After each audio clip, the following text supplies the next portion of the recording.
Assalamualaikum warahmatullahi wabarakatuh. Kembali lagi dengan kami kelompok 7. Di video pembelajaran kali ini, kami akan membahas mengenai pengawasan dan pengendalian organisasi. Sebelum memulai video pembelajaran kali ini, terlebih dahulu kami akan memperkenalkan diri. Yang pertama, Hari Wahid Pratama. Yang kedua, Dahliana Jailani. Yang ketiga, Indah Christine. Dan yang keempat, Diana Aprida. Baiklah, tanpa basa-basi lagi, kita akan memulai pembahasan kita yang pertama, yakni pengawasan dalam organisasi. Disimak ya teman-teman. Pengertian pengawasan. Pengawasan bisa didefinisikan sebagai suatu usaha sistematis oleh manajemen bisnis untuk membandingkan kinerja standar, rencana, atau tujuan yang telah ditentukan terlebih dahulu untuk menentukan apakah kinerja sejalan dengan standar tersebut dan untuk mengambil tindakan penyembuhan yang diperlukan untuk melihat bahwa sumber daya manusia digunakan dengan seefektif dan seefisien mungkin di dalam mencapai tujuan. Definisi pengawasan menurut para ahli. Menurut George R. Terry, tahun 2006 nomor 395 mengartikan pengawasan sebagai mendeterminasi apa yang telah dilaksanakan, maksudnya mengevaluasi prestasi kerja dan apabila perlu menerapkan tindakan-tindakan korektif sehingga hasil pekerjaan sesuai dengan rencana yang telah ditetapkan. Menurut Robin dalam Suganda tahun 1999 nomor 150 menyatakan pengawasan itu merupakan suatu proses aktivitas yang sangat mendasar sehingga membutuhkan seorang manajer untuk menjalankan tugas dan pekerjaan organisasi. Menurut Terry dalam Sujamto tahun 1986 nomor 17 menyatakan pengawasan adalah untuk menentukan apa yang telah dicapai, mengadakan evaluasi atasannya, dan mengambil tindakan-tindakan korektif bila diperlukan untuk menjamin agar hasilnya sesuai dengan rencana. Sedangkan menurut Atmo Sudirjo dalam Febriani tahun 2005 nomor 11 mengatakan bahwa pada pokoknya pengawasan adalah keseluruhan daripada kegiatan yang membandingkan atau mengukur apa yang sedang atau sudah dilaksanakan dengan kriteria, norma-norma, standar, atau rencana-rencana yang telah ditetapkan sebelumnya.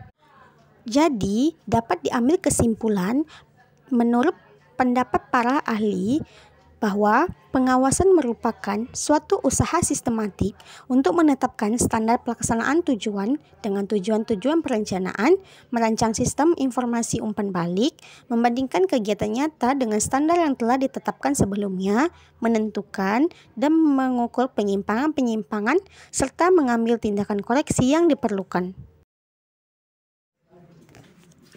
Tipe-tipe pengawasan. Donnelly dalam Zuhad tahun 1996 nomor 302 mengelompokkan pengawasan menjadi 3 tipe pengawasan, yaitu 1. Pengawasan pendahuluan atau preliminary control. Pengawasan pendahuluan atau sering disebut preliminary control atau starting control dirancang untuk mengantisipasi masalah-masalah atau penyimpangan-penyimpangan dari standar atau tujuan dan memungkinkan koreksi dibuat sebelum suatu tahap kegiatan tertentu diselesaikan. Yang kedua, pengawasan pada saat kerja berlangsung atau co-current control. Pengawasan yang dilakukan bersamaan dengan pelaksanaan kegiatan disebut co-current control. Pengawasan ini juga sering disebut pengawasan yang tidak screening control atau berhenti terus, dilakukan selama suatu kegiatan yang berlangsung. Pengawasan yang terjadi ketika pekerjaan dilaksanakan dengan memonitor pekerjaan yang berlangsung guna memastikan bahwa sasaran-sasaran telah dicapai. Co-current control terutama terdiri dari tindakan-tindakan para supervisor yang mengarahkan pekerjaan para bawahan mereka. Direction berhubungan dengan tindakan-tindakan para manajer sewaktu mereka berupaya untuk mengajarkan para bawahan mereka bagaimana cara penerapan metode-metode serta prosedur-prosedur yang tepat dan mengawasi pekerjaan mereka agar pekerjaan dilaksanakan sebagaimana mestinya. Yang ketiga, pengawasan feedback atau feedback control. Pengawasan feedback disebut juga pengawasan umpan balik atau disebut juga dengan past action control, mengukur hasil-hasil dari suatu kegiatan yang telah diselesaikan. Pengawasan feedback yaitu mengukur hasil suatu kegiatan yang telah dilaksanakan guna mengukur penyimpangan yang mungkin terjadi atau tidak sesuai dengan standar. Adapun sejumlah metode pengawasan feedback yang banyak dilakukan oleh dunia bisnis yaitu analisis laporan keuangan atau financial statement analysis, analisis biaya standar atau standard cost analysis, pengawasan kualitas atau quality control, dan evaluasi hasil pekerjaan pekerja atau employee performance evaluation. Tujuan dari fungsi pengawasan. Menurut Griffin tahun 2000, terdapat 4 tujuan dari fungsi pengawasan. Adapun tujuan tersebut adalah adaptasi lingkungan, meminimalkan kegagalan, meminimalkan biaya, dan mengantisipasi kompleksitas dari organisasi. 1. Adaptasi lingkungan. Tujuan pertama dari fungsi pengawasan adalah agar perusahaan dapat terus beradaptasi dengan perubahan yang terjadi di lingkungan perusahaan, baik lingkungan yang bersifat internal maupun lingkungan eksternal. Kedua, meminimalkan kegagalan. Tujuan selanjutnya dari fungsi pengawasan merupakan meminimalkan kegagalan. Hal inilah yang mendasari pentingnya fungsi pengawasan agar kegagalan-kegagalan dapat diperkecil bahkan dihilangkan. Yang ketiga, meminimalkan biaya. Fungsi selanjutnya dari fungsi pengawasan adalah meminimalkan biaya. Seperti ketika perusahaan menerima kegagalan sebanyak 1.000 unit, tentu perusahaan akan mengeluarkan biaya yang terbuang dengan sia-sia. Dengan adanya implementasi fungsi pengawasan, diharapkan dapat meminimalkan biaya dari perusahaan. Keempat, mengantisipasi kompleksitas dari organisasi. Tujuan terakhir dari fungsi pengawasan adalah agar perusahaan dapat mengantisipasi berbagai kegiatan organisasi yang kompleks. Kompleksitas tersebut dari mulai pengelolaan terhadap produk, tenaga kerja, hingga berbagai prosedur yang terkait dengan manajemen organisasi. Oleh karena itu, jelas fungsi pengawasan memiliki peran penting untuk menjamin bahwa kompleksitas tersebut dapat diantisipasi dengan baik. Selanjutnya, ada tahap-tahap pada proses pengawasan. Nah, yang pertama ada menurut Kadarman, yaitu ahli dalam manajemen, langkah-langkah proses pengawasan yaitu ada 3. Yang pertama, menetapkan standar. Karena perencanaan merupakan tolak ukur untuk merancang pengawasan, maka secara logis hal ini berarti bahwa langkah pertama dalam proses pengawasan adalah menyusun rencana. Perencanaan yang dimaksud di sini adalah menentukan standar. Yang kedua, mengukur kinerja. Langkah yang kedua dalam pengawasan adalah mengukur atau mengevaluasi kinerja yang dicapai terhadap standar yang telah ditentukan. Yang ketiga, memperbaiki penyimpangan. Proses pengawasan tidak lengkap jika tidak ada tindakan perbaikan terhadap penyimpangan-penyimpangan yang terjadi. Yang kedua, menurut George Robert Sherry dalam buku Sukama pada tahun 1992, pada halaman 116, proses pengawasan terbagi atas 4 tahapan, yaitu yang pertama menentukan standar atau dasar bagi pengawasan, mengukur pelaksanaan, membandingkan pelaksanaan dengan standar dan temukanlah perbedaan jika ada, memperbaiki penyimpangan dengan cara-cara tindakan yang tepat. Pada pendapat yang ketiga adalah pendapat yang dikemukakan oleh Terry di dalam buku yang disunting Winardi pada tahun 1986 di halaman 397, bahwa pengawasan terdiri daripada suatu proses yang dibentuk oleh 3 macam langkah-langkah yang bersifat universal, yakni Tiga macam langkah-langkah tersebut, yang pertama, mengukur hasil pekerjaan. Yang kedua, membandingkan hasil pekerjaan dengan standar dan memastikan perbedaan atau apabila adanya terjadi perbedaan. Dan yang ketiga atau yang terakhir, mengoreksi penyimpangan yang tidak dikehendaki melalui tindakan perbaikan. Sedangkan menurut Maman Ukas pada tahun 2004, pada halaman 338 menyebutkan 3 unsur pokok atau tahapan-tahapan yang selalu terdapat dalam proses pengawasan, yaitu ada 3 tahapan. Yang pertama, ukuran-ukuran yang menyajikan bentuk-bentuk yang diminta. Standar ukuran ini biasanya nyata, mungkin juga tidak nyata, umum ataupun khusus. Tetapi selama seorang masih menganggap bahwa hasilnya adalah seperti yang diharapkan, perbandingan antara hasil yang nyata dengan ukuran tadi, evaluasi ini harus dilaporkan kepada halayak ramai yang dapat berbuat sesuatu akan hal ini. Kegiatan mengadakan koreksi. Pengukuran-pengukuran laporan dalam suatu pengawasan tidak akan berarti tanpa adanya koreksi.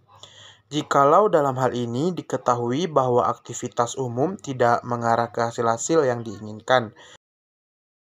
Yang selanjutnya, ada tahap-tahap proses pengawasan. Dan yang pertama, tahap-tahap tersebut adalah tahap penetapan standar. Yang kedua, tahap penentuan pengukuran pelaksanaan kegiatan. Dan yang ketiga, tahap pengukuran pelaksanaan kegiatan. Yang keempat, tahap pembandingan pelaksanaan dengan standar dan analisa penyimpangan. Dan yang terakhir ada tahap pengambilan tindakan koreksi. Nah, yang selanjutnya ada pentingnya pengawasan tersebut. Pentingnya pengawasan, ada beberapa alasan mengapa pengawasan itu penting. Ada 6 alasan, yaitu diantaranya yang pertama, perubahan lingkungan organisasi. Yang kedua, peningkatan kompleksitas organisasi. Yang ketiga, meminimalisasikan tingginya kesalahan-kesalahan. Dan yang keempat, kebutuhan manajer untuk mendelegasikan wewenang. Dan yang kelima itu adalah alasan komunikasi. Dan yang terakhir atau yang keenam, menilai informasi dan mengambil tindakan koreksi. Yang selanjutnya adalah perancangan proses pengawasan. Nah, di dalam proses pengawasan ini diperlukan sebuah perancangan. Nah, perancangan ini terdapat dari 5 tahapan. Yang pertama, merumuskan hasil yang diinginkan. Yang kedua, menetapkan penunjuk hasil. Yang ketiga, menetapkan standar penunjuk dan hasil. Yang keempat, menetapkan jaringan informasi dan umpan balik. Dan yang kelima, menilai informasi dan mengambil tindakan koreksi. Yang berikutnya, alat bantu pengawasan manajerial. Yang pertama, manajemen pengecualian. Manajemen pengecualian adalah teknik pengawasan yang memungkinkan hanya penyimpangan kecil antara yang direncanakan dan kinerja aktual yang mendapatkan perhatian dari wirausahawan. Yang kedua, manajemen information system, yaitu suatu metode informal pengadaan dan penyediaan bagi manajemen. Informasi yang diperlukan dengan akurat dan tepat waktu untuk membantu proses pembuatan keputusan dan memungkinkan fungsi-fungsi perencanaan, pengawasan, dan operasional organisasi yang dilaksanakan secara efektif. Yang ketiga, analisa rasio. Analisa rasio adalah proses menghasilkan informasi yang meringkas posisi finansial dari organisasi dengan menghitung rasio yang didasarkan pada berbagai ukuran finansial yang muncul pada neraca dan neraca laba rugi organisasi. Yang keempat, penganggaran. Anggaran dalam organisasi ialah rencana keuangan yang menguraikan bagaimana dana pada periode waktu tertentu akan dibelanjakan maupun bagaimana dana tersebut akan diperoleh. Karakteristik pengawasan yang efektif. Stoner mengemukakan bahwa pengawasan yang efektif itu haruslah memenuhi persyaratan sebagai berikut. Yang pertama, ketepatan. Yang kedua, sesuai waktu. Yang ketiga, objektif dan komprehensif. Yang keempat, fokus pada titik pengawasan strategis. Yang kelima, realistis secara ekonomis. Yang keenam, realistis secara organisatoris. Yang ketujuh, terkoordinasi dengan aliran kerja organisasi. Yang ke-8, luas. Yang ke-9, perspektif dan operasional. Yang ke-10, dapat diterima para anggota organisasi. Sedangkan menurut Schermerhorn, agar supaya pengawasan itu efektif haruslah yang pertama, berorientasi pada hal-hal yang strategis pada hasil-hasil. Yang kedua, berbasis informasi. Yang ketiga, tidak kompleks. Yang keempat, cepat dan berorientasi perkecualian. Yang kelima, dapat dimengerti. Yang keenam, luas. Yang ketujuh, konsisten dengan struktur organisasi. Yang ke-8, dirancang untuk mengakomodasi pengawasan diri. Yang ke-9, positif mengarah ke perkembangan, perubahan, dan perbaikan. Yang ke-10, jujur dan objektif. Yang berikutnya, pengertian pengendalian. Pengendalian adalah suatu proses pemantauan prestasi dan pengambilan tindakan untuk menjamin hasil yang diharapkan. Sedangkan proses pengendalian manajemen adalah proses di mana manajer pada seluruh tingkatan memastikan bahwa orang-orang yang mereka awasi mengimplementasikan strategi yang dimaksud. Proses pengendalian mengukur kemajuan ke arah tujuan dan memungkinkan manajer mendeteksi penyimpangan dari perencanaan tepat pada waktunya untuk mengambil tindakan perbaikan. Langkah-langkah dalam proses pengendalian. Mokler membagi pengendalian dalam 4 langkah. Yang pertama, penetapan standar dan metode untuk pengukuran prestasi. Yang kedua, pengukuran prestasi. Yang ketiga, membandingkan hasil-hasil yang telah diukur dengan target atau standar yang telah ditetapkan sebelumnya. Yang keempat, mengambil tindakan perbaikan. Faktor-faktor yang menciptakan kebutuhan akan pengendalian. Yang pertama, perubahan. Melalui fungsi pengendalian, manajer mendeteksi perubahan yang mempengaruhi produk atau jasa perusahaan. Ia kemudian dapat mengambil tindakan untuk mengatasi ancaman atau memanfaatkan peluang yang muncul akibat perubahan tersebut. Yang kedua, kerumitan. Yang menambah sifat kompleks organisasi zaman sekarang ialah desentralisasi. Desentralisasi dapat mempermudah usaha pengendalian organisasi karena operasi organisasi tidak perlu lagi dikontrol oleh kantor pusatnya. Yang ketiga, kesalahan. Tidak dapat dipungkiri, sebagai manusia, anggota organisasi juga dapat membuat kesalahan. Dengan sistem pengendalian, memungkinkan manajer untuk mendeteksi kesalahan-kesalahan sebelum menjadi gawat. Yang keempat, delegasi. Hal ini merupakan salah satu cara manajer untuk menentukan apakah bawahannya melaksanakan tugas yang didelegasikan kepadanya dengan menerapkan sistem pengendalian. Elemen-elemen sistem pengendalian. 1. Pelacak. Suatu sensor, sebuah perangkat yang mengukur apa yang sebenarnya terjadi dalam proses yang sedang dikendalikan. 2. Penaksir. Suatu perangkat yang menentukan signifikasi dan peristiwa aktual dengan membandingkannya dengan beberapa standar atau ekspektasi dari yang dipenuhi yang sebenarnya terjadi. 3. Efektor. Suatu perangkat yang sering disebut feedback yang mengubah peristiwa jika asesor mengidentifikasikan kebutuhan. 4. Jaringan komunikasi. Perangkat yang meneruskan informasi antara detektor dan asesor dan antara asesor dan efektor. Selanjutnya ada jenis metode pengendalian. 1. Pengendalian pratindakan.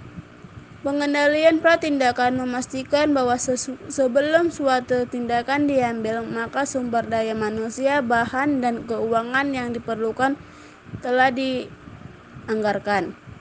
2. Pengendalian kemudi atau pengendalian umpan ke depan. Pengendalian kemudi dirancang untuk mendetektif penyimpangan dari standar atau tujuan tertentu dan memungkinkan tindakan perbaikan diambil sebelum suatu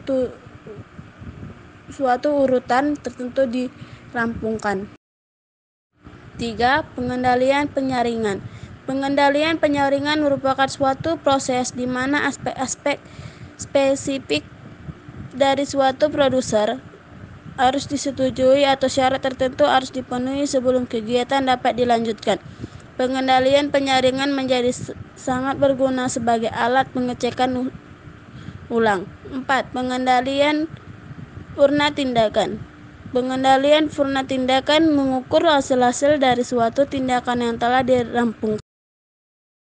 Masalah dalam pengendalian. Sejumlah masalah yang mengandung akan merintangi efektivitas sistem pengendalian yang sering timbul.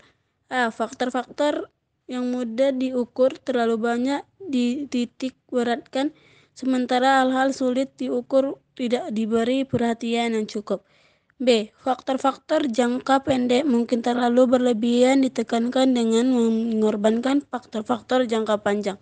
C. Sistem pengendalian mungkin tidak disesuaikan untuk mencerminkan penggeseran dalam arti penting berbagai aktivitas dan tujuan di kemudian hari. Itu saja yang dapat kami sampaikan dalam video pembelajaran kali ini mengenai pengawasan dan pengendalian organisasi. Bila ada salah kata, saya mohon maaf. Mudah-mudahan teman-teman semua dapat memahami dan mengerti apa yang kami sampaikan. Sekian dan terima kasih. Assalamualaikum warahmatullahi wabarakatuh. Sampai bertemu di video kami berikutnya.